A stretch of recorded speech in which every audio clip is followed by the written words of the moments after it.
श्रीमद् भगवद गीता अध्याय 2 गीता का सार श्लोक 66। न अस्ति बुद्धि अयुक्तस्य न च अयुक्तस्य भावना न च अभावयतः शांति अशांतस्य कुतः सुखम। जो कृष्ण भावनामृत में परमेश्वर से संबंधित नहीं है उसकी न तो बुद्धि दिव्य होती है और न ही मन स्थिर होता है, जिसके बिना शांति की कोई संभावना नहीं है। शांति के बिना सुख हो भी कैसे सकता है।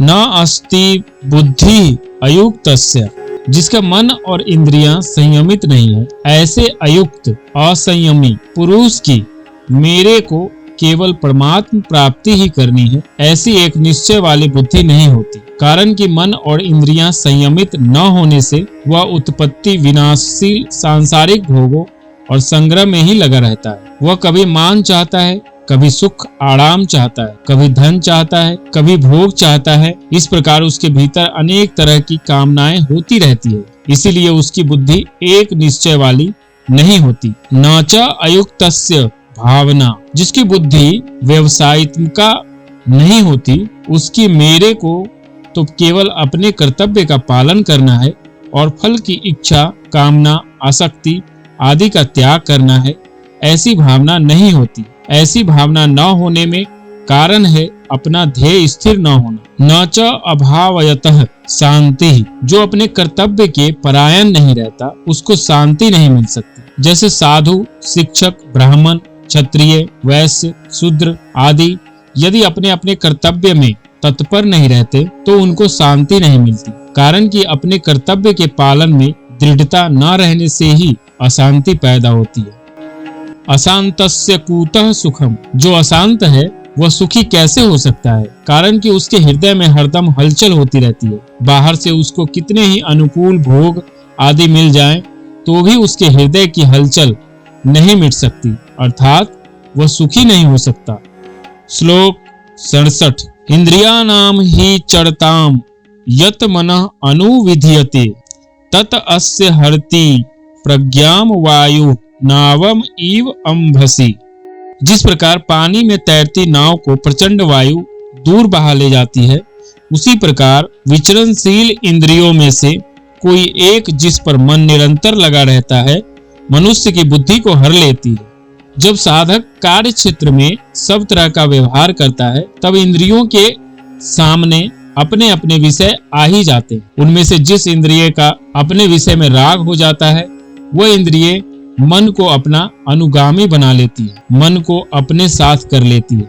अतः मन उस विषय का सुख भोग करने लग जाता है, अर्थात मन में सुख बुद्धि, भोग बुद्धि पैदा हो जाती है। मन में उस विषय का रंग चढ़ जाता है, उसका महत्व बैठ जाता है। जैसे भोजन करते समय किसी पदार्थ का स्वाद आता है तो रसेंद्रियां उसमें आसक्त हो जाती है। आसक्त होने पर रसेंद्रियां मन को भी खींच लेती है, तो मन उस स्वाद में प्रसन्न हो जाता है, राजी हो जाता है।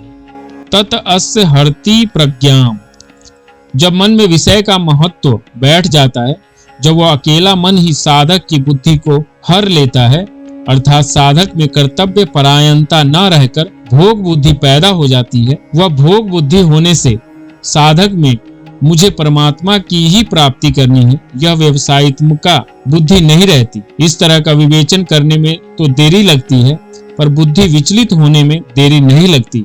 अर्थात जहाँ इंद्रिय ने मन को अपना अनुगामी बनाया कि मन में भोग बुद्धि पैदा हो जाती है और उसी समय बुद्धि मारी जाती है। वायु नावम इव अंभसी, वह बुद्धि किस तरह हर ली जाती है, इसको दृष्टांत रूप से समझाते हैं कि जल में चलती हुई नौका को वायु जैसे हर लेती है, ऐसे ही मन बुद्धि को हर लेता है। जैसे कोई मनुष्य नौका के द्वारा नदी या समुद्र को पार करते हुए अपने गंतव्य स्थान को जा रहा है, यदि उस समय नौका के विपरीत वायु चलती है तो वह वायु उस नौका को गंतव्य स्थान से विपरीत ले जाती है। ऐसे ही साधक व्यवसायित्मिका बुद्धि रूप नौका पर आरूढ़ होकर संसार सागर को पार करता हुआ परमात्मा की तरफ चलता है। तो एक इंद्रिय जिस मन को अपना अनुगामी बनाती है, वह अकेला मन ही बुद्धि रूप नौका को हर लेता है, अर्थात उसे संसार की तरफ ले जाता है। इससे साधक की विषयों में सुख बुद्धि और उनके उपयोगी पदार्थों में महत्व बुद्धि हो जाती है। वायु नौका को दो तरह से विचलित करती है, नौका को पथभ्रष्ट कर देती है अथवा जल में डुबा देती है।